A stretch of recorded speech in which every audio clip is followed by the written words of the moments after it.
Sa mga pangenot na bareta, maabot 1 milyon pisong kantidad nin iligal na droga na recover sa Masbate.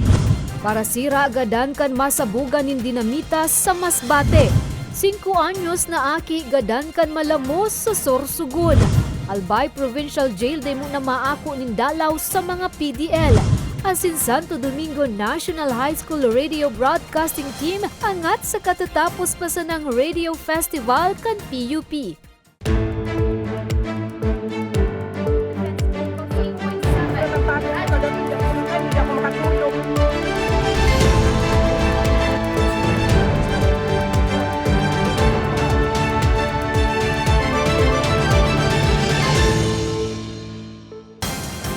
Maray na hapon, Martes, Abril 18, taong 2023.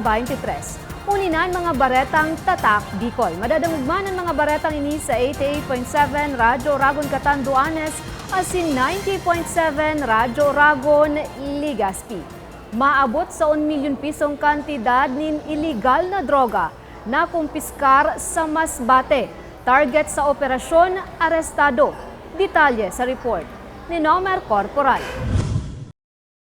Nagpurbar pa kutang magdulag, alagad sa ginibong hot pursuit operation kang otoridad. Dain ang kawala pa ang sospek na imbwelto sa iligal na pagtutulak ng droga sa Purok 3 Barangay Bulud, San Pascual, Masbate. Sa impormasyon, pasado alas 5 ning hapong kang nakaliis na Huwebes, Abril 14, ipigkasar kang pinagsarong persa kan San Pascual MPS, Masbate Police Provincial Office, Regional Police Drug Enforcement Unit 5, 502nd Maneuver Company Regional Mobile Force Battalion, asin PDEA Bicol ang bypass operation kontra sa duwang suspitsado na sindaha Kubkano I Sambaon, 28 anyos, asin Manuel Cano I Padilla, 57 anyos. Arestado sa nasambit na operasyon ang 28 anyos sa si Canoy, mantang nakadulag man ang pag-iriba kanina tulos man sa nang na-corner kang otoridad.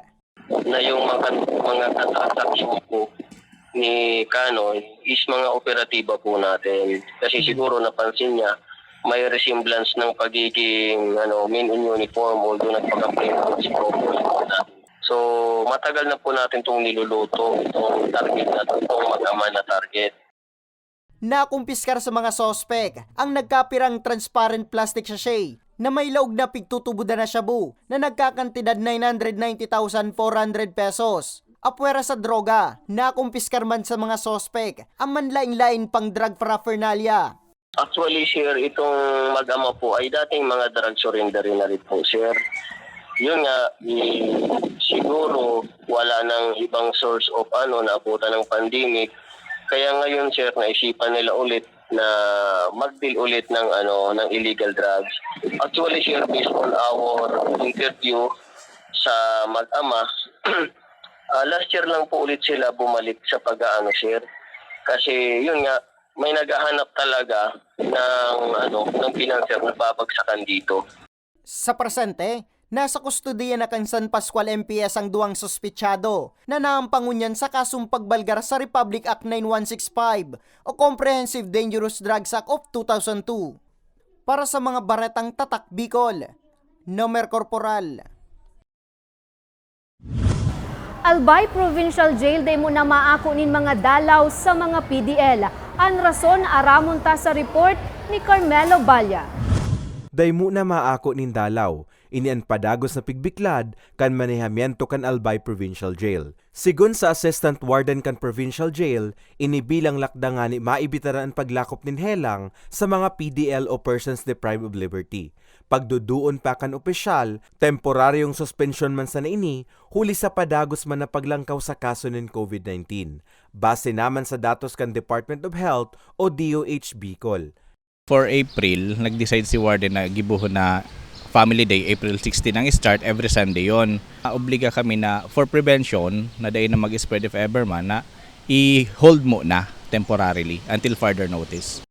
Paglilinaw sa nakanopesyal so lamenting and face-to-face na dalaw ang bawal, huli tamaako pa manliwat sindanin mga padara para sa mga PDL poon Martes sundo Biyernes. As long na na-meet nila yung required na na kaipuhan digde na pwedeng ipalaog, automatic man po yan.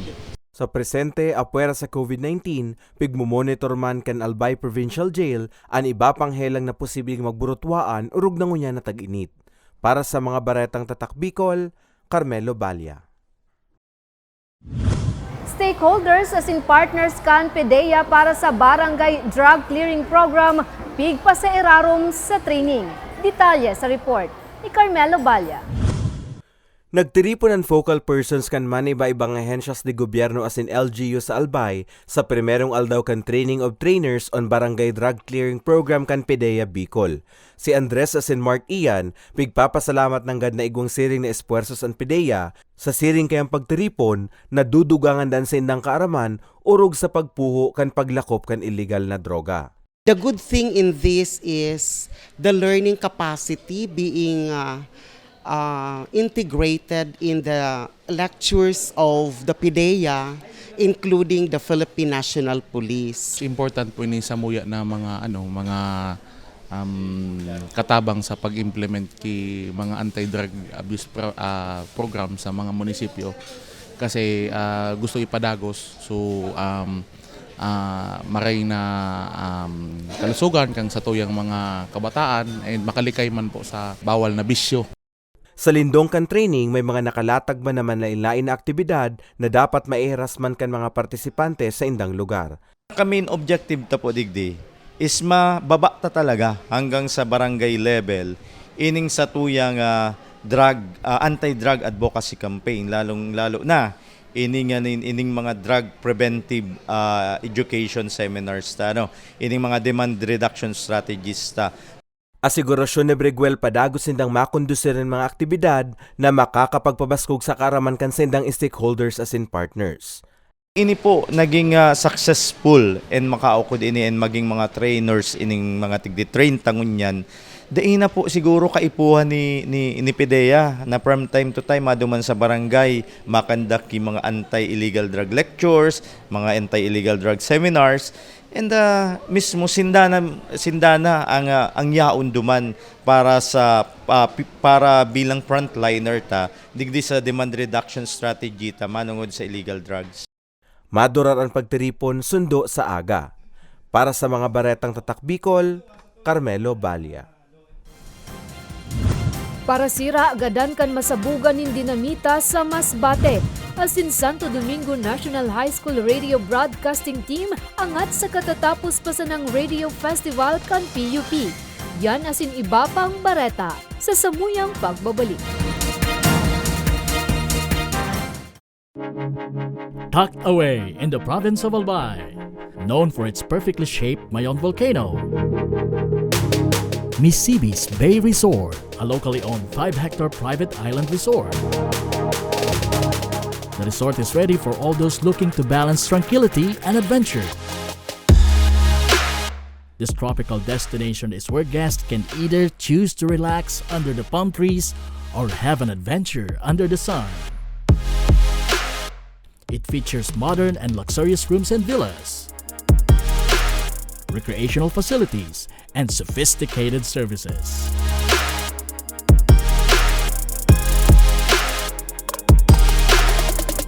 Come and experience Misibis Bay Resort, your tropical island getaway.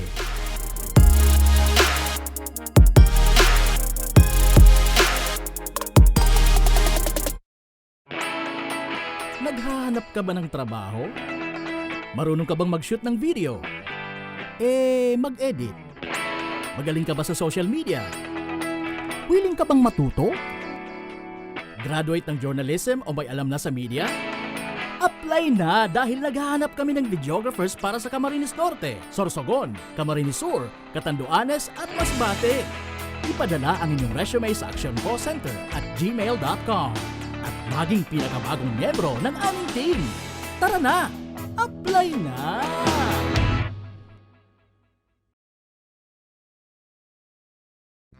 Sa imong ka nagpapadagos na pandemya, daima nag-uuntok sa pagriparo, ang satuyang satiring partido, ang Ako Bicol Party List, yaon pirmi sa pagpadangat kan mga kasaraditan, sa tabang kan manto ni ina, ano man na panahon, hain ka man sa Kabikulan. Viva la Virgen! Viva Nuestra Señora de Peña Francia!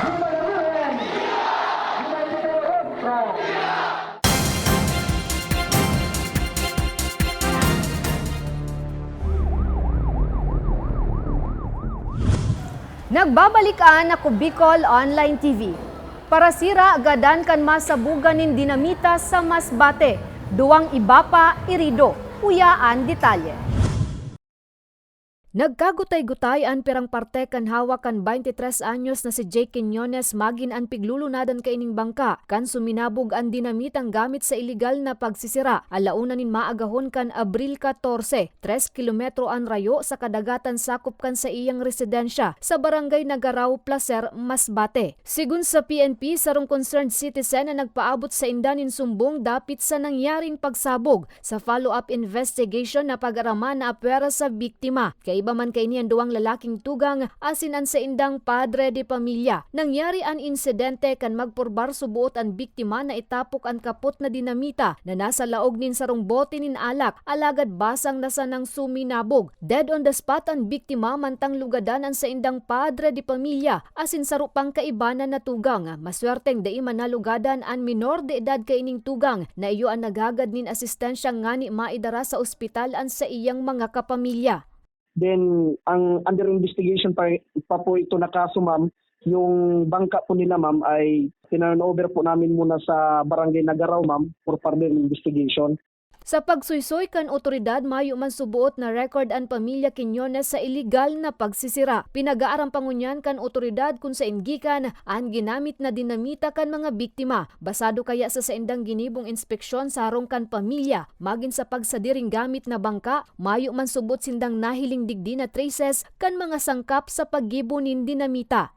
Ang panawagan po namin mula po sa Placer Municipal Station sa pangunguna po ni Police Major Malipot, pinapanawagan po namin sa mga fisher ports dito po sa bayan ng Placer is iwasan po natin yung paggamit ng mga illegal sa pangingisda po. Maging silbing aral po yung nangyari sa barangay Nagaraw na ikinasawi po ng isa nating kababayan dito at saka kinasugat ng dalawa. Pwede naman po tayong makapangisda na hindi labag po sa batas. Makakakuha naman po tayo ng mga isda sa maayos na paraan. Tinawang doon man ni Neri na bakong rampante ang iligal na pagsisira sa saindang banwaan. Sa ngunyan, nakapatente na sa saindang residensya si Quiñones. 5 anyos na aki gada naman kan mabutod sa Sorsogon. Detalye sa report ni Nomer Corporal. Dai na uminabot pang buhay sa ospital ang 5 anyos na aking lalaki kan mabutod sa kadagatan na sakop kang barangay Esmeralda, Pilar, Sorsogon. Poko mas o menos alauna ning hapong kang nakalis na Domingo, Abril 16. Sa impormasyon, mantang nagugma ang pamilya Medinilla. Dai na reparo kan mga pag-iriba kan aki na nakaabot na inisay rarom na porsyon kan dagat na nagresulta sa pagkabutod kan biktima. Dai na nakaabot pa sa karamang kang MDR Remo Pilar, asin Pilar Municipal Police Station ang insidente, maging sa opisyali kang nasabing barangay. Sigun kay punong barangay Jessica Liabanes Encinas, haloy ng pigkakarigosang kan sa iyong mga kabarangay ang nasambit na kadagatan, urug pang bukas man ini sa publiko, alagad may pagrumdum sana ang opisyal. Kaya lang talaga sir, open talaga duman sa karigusan na ito. Naday man talaga ako duman sir, nag-spending lalo nung halos day pa talaga ako sir nabubuhay. Karigusan na ito. Kaya day man po talaga ako pero sa paalala po gayon talaga. Sige man akong tara, mag-iringat. Gikan sa tios na pamilya ang biktima, kaya alaom ni Encinas, lugod may makapagpabot digding tabang pinansyal, urug na sa pagpapalubong sa aki. Agad ko man po na kung may ikatuwang po, mas maray tabi sa talagang tios man. Pero po, so manglain-lain na source of income na kung sa niya, wala man po. Kung tain lang siya makakuha nin matatrabaho niya na makita siya, amo lang po yun. Sa presente, nakapatente na ang biktima sa residensya kan sa iyang tugang sa nasambit na barangay. Para sa mga baretang Tatak Bicol, Nomer Corporal.